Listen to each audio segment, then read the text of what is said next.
Jamaica News in Review. Second person charged in killing of Westmoreland 19-year-old. Detectives assigned to the Westmoreland Police Division has arrested and charged a second man with the murder of 19-year-old Enrico Chambers, otherwise called Rico, who was killed in Johnson Bush in the parish on January 18. He is 30-year-old Javier Bacchus of Johnson's Bush Top Road, Little London in Westmoreland. His co-accused 18-year-old Wade Dennis was charged on January 29. The police say about 9 a.m. on January 18, all three men had a verbal dispute when Dennis and Bacchus threatened Chambers before leaving. The police say they returned shortly after armed with machetes. They allegedly chased Chambers and chopped him multiple times. He was taken to hospital where he was pronounced dead. The police later apprehended Dennis at the premises at Top Road, Little London. On January 29, Bacchus turned himself into the police and was charged on Friday. Ganja valued at about 12 million seized in St. Elizabeth. The Area 3 Narcotics Division seized over 1,200 pounds of ganja valued at approximately 12 million during an operation in Little Park District, St. Elizabeth on Saturday. The police say between 10 a.m. and 12 p.m. they carried out an operation in the area, and upon their approach, 4 men ran from the site and escaped in bushes. They say the ganja was seized and destroyed. No arrest was made in relation to the seizure. Cops charge man following Trenchtown murder probe. Swift action by detectives at the Kingston Western CIB resulted in the arrest and charge of a suspect 1 week after a murder. Charged with murder, possession of a prohibited weapon, unauthorized possession of ammunition, and making use of a firearm to commit a felony is Daquan Scott, 24, from Hill Crescent, Kingston 7. Scott is charged with the killing of 24-year-old Mark French from Eastwood in Kingston 12. French was shot dead near Culture Yard on 1st Street in Trenchtown on January 31st.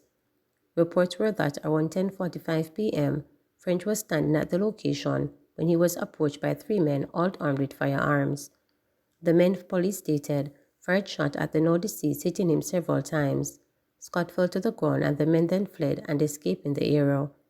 Police who rushed to the scene took Scott to the Kingston Public Hospital, where doctors pronounced him dead. Following investigations, detectives held Scott and charged him on Wednesday based on witness statements and after he was positively identified on an identification parade. Cops identified double murder victims. Police have identified 2 men who were shot at Throat Hall in Frankville, Clarendon on Friday. They are 55-year-old Donald Richards, otherwise called Mackie, an auto body repairman, and William Sharp, 38, a construction worker. Both men were from the same address. An elderly man said to be about 70 years old was also injured in the shooting, the police stated. Reports are that all 3 men were at a garage in the community when 2 white motor cars, one believed to be an Axio, drove up to the location and occupants opened gunfire at them. The now deceased were hit all over their bodies and the now injured man was shot in the shoulder.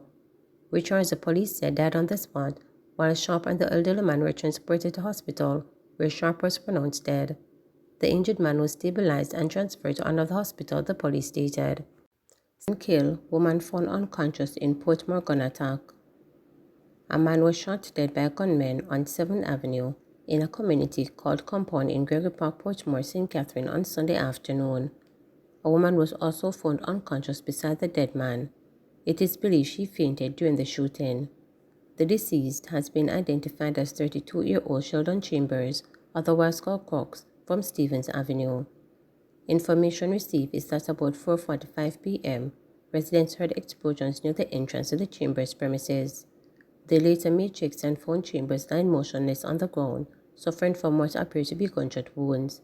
A woman was seen lying motionless beside him.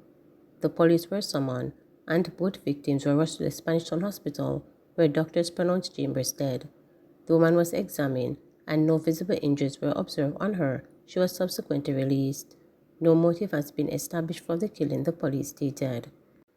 Manchester motorcyclist killed in crash on his birthday. A 41-year-old Manchester man died while celebrating his birthday on Saturday night after his motorcycle collided with another bike in Downs, Manchester. Police and residents named the deceased as Kemal Whittle, a resident of Precious Plain on the Manchester-St. Elizabeth border. Whittle on Saturday morning posted a video on social media to celebrate his birthday. "I am glad and happy to see my birthday today. Today I will be 41 years old and I look so young, nice and fresh. Today is my birthday and I am happy to see today. I am going to full joy myself today as much as I can," Whittle said on the video. His birthday came to a tragic end as, according to police reports, about 9 p.m., Whittle was driving an Orange Movement Mauve MO50 motorcycle on Brett Crescent off the latest main road when he collided with another motorcyclist who was traveling in the opposite direction. Police said the other motorist failed to keep left, resulting in the collision. Whittle, who was wearing a helmet, was flung from his motorcycle. Both motorcyclists were taken to the Mandeville Regional Hospital, where Whittle was pronounced dead and the other motorcyclist admitted in stable condition. Men held outside Petrodram slapped with additional charges. 3 men who were reportedly held at the entrance of Petrodram Oil Refinery in an alleged particular employee last November were slapped with additional charges on Thursday. The men, who were already booked on 2 counts of possession of a prohibited weapon, have now been charged with conspiracy to murder, with the new charge arose following further investigations by detectives assigned to the Kingston Western Police. Those charged are 22-year-old Ryan Alfred Morrison, a construction worker from Belvidere, St. Andrew, Nicholas Nika Freeman, 29, from Trinidad Wood, Kingston 11, and Akeem Brown Chops, Moore, 22, from Rockford, Kingston 2, and Steerton, St. Anne. Reports were that around 6:30 a.m. on November 23 last year, the 3 went to the location in a blue Toyota Yaris motor car, where they were accosted and searched by the police. 2 illegal firearms were found in the accused men's possession, and they were charged for the weapon 6 days later on November 29, 2023. Further investigations by the police revealed that the accused men went to the oil refinery to kill a technician who worked there. They were subsequently slapped with the new charges. Bedridden 80-year-old perishes in Westmoreland house fire. An 80-year-old woman, deemed bedridden, perishes in a house fire in her community of Brent Savannah, Westmoreland over the weekend. The deceased has been identified as Maris Kennedy. Reports from the Frome police indicate that around 8:45 p.m. on Saturday, Kennedy was left at home with a lit kerosene lamp. Later, residents informed a relative that the house was on fire. Reporters understand that the fire department was contacted and a cooling down operation was carried out. The scene was processed and the elderly woman's charred remains were found among the debris. Kennedy's death brings the number of elderly persons in Westmoreland who have died as a result of fire in recent times to 3. Investigations are ongoing. Man shot during machette attack on cops at police station in Hanover. 2 female cops had to flee for their lives when a man reportedly attacked them with a machete at the Lucy police station in Hanover Monday morning. The man was later shot and injured after he also attempted to attack a sergeant, the police stated. The injured man, whose name police have declined to release, as he has not been charged, has since been hospitalized but is expected to be booked for the attacks. Information reaching reporters indicated that around 8:40 a.m., a woman constable concluded her duty and left the police station. Upon reaching a short distance away, she was accosted by a man with a machete. The man reportedly ran towards her with the machete in his hand. She ran into the police station's guard room and screamed for assistance. The man reportedly followed her and approached another woman constable who was sitting at the front desk. That woman fled to an office at the station. The sergeant, who was on supervision duty, was walking along the roadway when he heard the commotion and approached the guard room. Upon reaching the guard room's entrance, he was reportedly met by the attacker, who had the machete in his right hand. The sergeant instructed the man to drop the machete, but he disobeyed. The man raised the weapon, advanced towards the sub-officer and threatened to blood him up. The sergeant, in fear of his life, immediately pulled his service pistol and discharged 2 rounds in the direction of the man, who fell at the front of the station clutching the machete. The machete was retrieved from him. It was observed that he was suffering from gunshot wounds to the upper body. He was rushed to hospital and admitted in serious condition. None of the cops were hurt during the ordeal, the police stated. Policeman under probe for alleged assault of man in St. Elizabeth. A police sergeant attached to the Portmore police is under investigation by the Independent Commission of Investigations Indicom, following allegations that he used his service pistol to assault a man during a domestic dispute in St. Elizabeth on Sunday. He is also accused of discharging his weapon in the incident, which occurred in Flaggerman Square in the Pedro Plains area. Reporters were informed that the sergeant and the man got into an alleged confrontation about 12:45 a.m. It's alleged that the sergeant used his weapon to hit the man in the face several times, causing severe injury. Investigators say he also discharged 2 rounds from his weapon in a public space. The incident was reported to the St. Elizabeth Police. The sergeant's weapon has since been seized by Indicom. Woman perishes in house fire in Clarendon. A woman perished in a house fire in Clarendon over the weekend. Dead is 29-year-old Rosemary McKay, a bartender of Roden Hall, Clarendon. McKay was killed in the latest incident on Sunday. Reports from the Coffs Hill Police are that about 1:50 a.m., McKay was at home at a relative when smoke was seen coming from her one-bedroom dwelling. Residents reportedly tried to put out the blaze, but their attempts were futile. The fire department was contacted, and after cooling down operations, McKay's charred remains were found among the rubble. The relative has not been seen since. Businessman shot during attempted robbery at Oakland apartments. A businessman was reportedly shot and injured on Tuesday morning during an attempted robbery at Oakland apartments on Conscience Spring Road in Kingston. Reports were that about 8:45 a.m., men traveling in a Toyota Probox motorcar entered the apartment complex. It is alleged that one of the men alighted from the car and entered the building in which the now injured man lives. Shortly after, gunshots were heard. Police were summoned to the location and had processed the scene. The businessman is said to be hospitalized receiving treatment. His injuries are not considered life-threatening. Security guard attack, stab at gas station in St. Anne.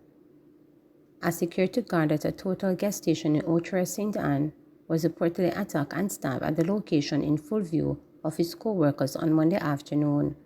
A licensed firearm holder who was reported at the gas station fired at the attacker, who managed to escape unhurt. The attacker has since been picked up by the authorities, the police said. The security guard has been hospitalized. His condition is said to be serious but stable.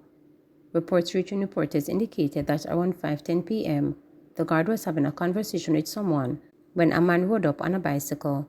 The man, the police said, got off the bicycle, brandished a ratchet knife from his waistband, and stabbed the guard multiple times in his upper body.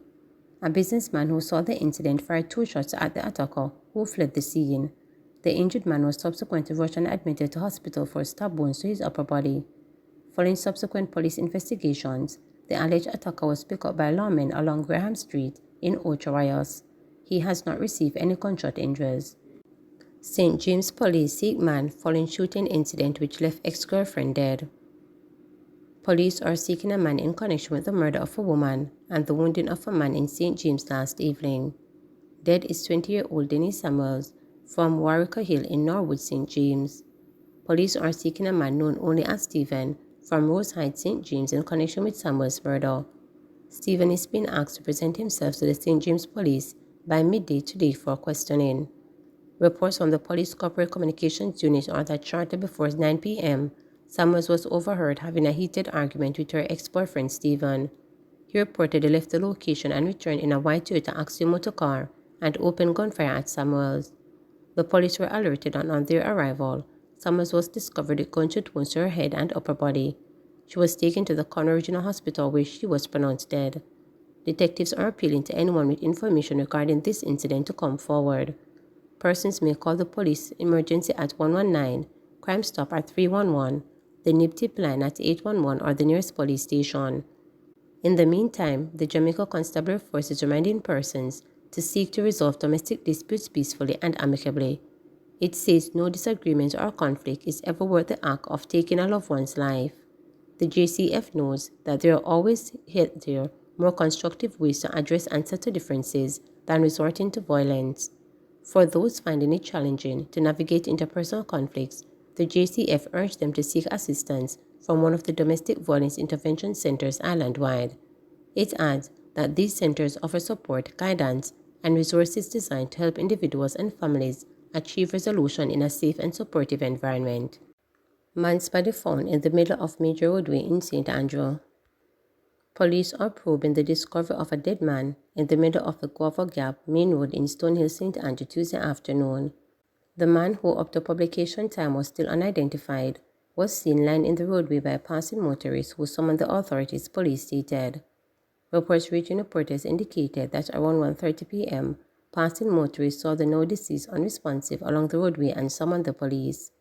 On arrival, police found the man lying face down in the middle of the road with what appeared to be gunshot wounds to the head. The body of the deceased was clad in multicolored t-shirt, black shorts, black socks, and yellow and black slippers. He is of dark complexion and has a low-cut hairstyle. Four spent casings were found on the scene. No motive has been established in connection with the killing, the police stated. Berlin security guard killed in apparent accidental shooting identified. The Berlin security guard, who was killed in apparent accidental shooting on Tuesday morning, has been identified. The deceased man is Kevin Hunter, a member of the Jamaica Defense Force JDF Reserve. Hunter was reportedly fatally shot in the chest on the compound of Berlum's Blake Lane, headquarters in Kingston, by a man who is also employed at the security company. Reports are that about 11:15 a.m., Hunter was running towards one of the company's trucks in a bid to open the door for his co-worker. The co-worker, who was in the process of hoisting a Glock pistol, was reportedly trying to close the vehicle door when his finger caught on the trigger of the firearm, causing it to discharge a round, hitting Hunter in the upper chest. Hunter reportedly fell to the ground and was assisted to the Kingston Public Hospital, where he died while undergoing treatment. The security company in a release confirmed the incident, adding that it is working closely with the police in their investigation. At this time, we're working closely with the police in their investigations and extend our sincere condolences to the family of our beloved team member, the release read. Woman in Negril fatal collision identified. The woman who died in a collision in Negril, Hanover, Tuesday afternoon has been identified. She was identified only as Sharon Donor of a Lucy address in the parish. Information surrounding the incident, which took place on the South Creek Main Road in Negril, remains limited at this time. However, the crash, which took place a few feet away from the South Creek River Bridge, involved two cars said to have been traveling in opposite directions. The deceased woman was reportedly traveling in a car that flipped on its top during the crash. A man who was said to be in the same vehicle received what appeared to be minor injuries. The driver of the other car was rushed to the Omega Private Hospital in Negril. Please remember to subscribe, like, share, and click the notification bell for daily updates.